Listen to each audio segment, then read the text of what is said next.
हीअ किताब मेठाराम हरूमल खिलनाणी द्वारा लिखियल आहे, जंहिंजो उनवान आहे आज़ादीअ लाइ आंदोलन। हिन पाण आज़ादीअ जे लड़ाईअ में बहिरो वरितो ऐं हिन जूं अखियुनि ॾिठे ऐं भोॻियल ॻाल्हियुनि जो हिन में वर्णन आहे। त हिन जो पहिरियों अध्याय आहे नवाबशाह ज़िले में आज़ादीअ जे आंदोलन जो इतिहास। भाङो पहिरियों 1782 ईस्वीअ खां 1854 ईस्वीअ ताईं। नवाबशाह ज़िलो सिंध जे 8 ज़िलनि मां नवाबशाह हिकु मुख्य ज़िलो आहे ऐं ॿियनि ज़िलनि जे विच में आहे। हीअ ज़िलो 1911 ईस्वीअ में बर्पा थियो हो। नवाबशाह ज़िले में 2 सब डिवीज़न, हिकु नवाबशाह ऐं ॿियो नौशहिरो सब डिवीज़न आहिनि। नवाबशाह सब डिवीज़न में 3 तइलका नवाबशाह, शहादतपुर ऐं सींझोरो आहिनि। नौशहिरे डिवीज़न में नौशहिरो, कंडियारो, मोरो ऐं सकरंड तइलका आहिनि। नौशहिरे डिवीज़न जे पहिरियनि 3 तइलकनि खे साहिती करे चवंदा हुआ। उहो नालो आगाटे ज़माने खां चालू हो, जो सिंध में सहिता जाति जा माण्हू अवाइल में इन टुकर में घणे तइदाद में रहंदा हुआ। राजनीतिअ, तइलीम वग़ैरह लिहाज़ खां इहो टुकर नामियारो पिए रहियो आहे। साहित्य जो इतिहास। सिंध ते कल्लोड़नि जो राज ख़तमु थियण खां अॻु कल्लोड़नि ऐं मीरनि जे विच में जेका लड़ाई थी, सा सन 1781 ईस्वीअ में साहित्य जे हालाणीअ जे मैदान ते थी हुई।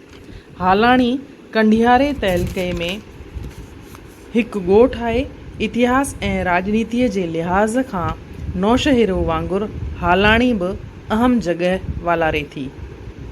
उन ज़माने में सिंधू नदी हालाणीअ जे लॻ वहंदी हुई ऐं उते जी आब हवा मुवाफ़िक़ रहंदी हुई। इन करे कल्लोड़नि हाकिमनि जा महलात बि हालाणीअ में हुआ। सिंध जा कल्लोड़ा हाकिम साल जो ॻच हिसो हालाणीअ में ई रहंदा हुआ ऐं उते ई हुननि हार खाधी हुई। हिन हलंदड़ सदीअ जे शुरूआत में बि उहा जाइ इतिहासिक हुअण करे वञी ॾिसबी हुई। उन वक़्तु बि उते इंसाननि ऐं घोड़नि जा हॾा पट ते पियल ॾिसण में ईंदा हुआ। कॾहिं कॾहिं त अॻिए ज़माने जा सिक्का बि हथ ईंदा हुआ। शाही मस्जिद जा उन हालाणी दरबार जे उत्तर ओभर में हुई। उन ते बि बंदूकनि जे गोलियुनि जा निशान ॾिसण में ईंदा हुआ। सिंध फ़तह। अंग्रेज़नि मीरनि खां हैदराबाद जे नज़दीक मियाणी ऐं दबेजीअ जे नज़दीक लड़ाईअ में 1843 में सिंध फ़तह कई। उन खां अॻे सिंध जा 3 हिसा हुआ, जिन ते जुदा जुदा मीर राज कंदा हुआ। हैदराबाद परगि॒णो, मीरपुर परगि॒णो ऐं खैरपुर परगि॒णो।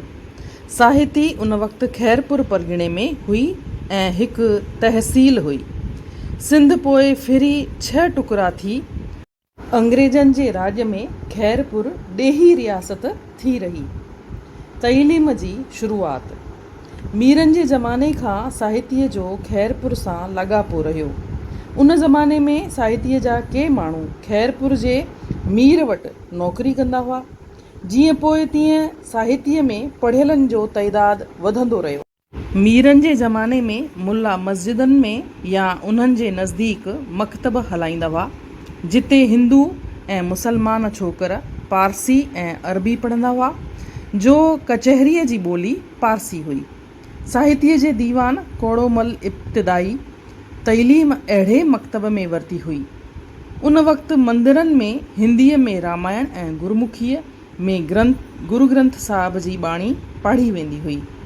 हिंदू छोकिरा अक्सर मंदिरनि में बि पढ़णु वेंदा हुआ। आम दुकानदार हिंदू देवनागरी अखर लिखंदा पढ़ंदा हुआ।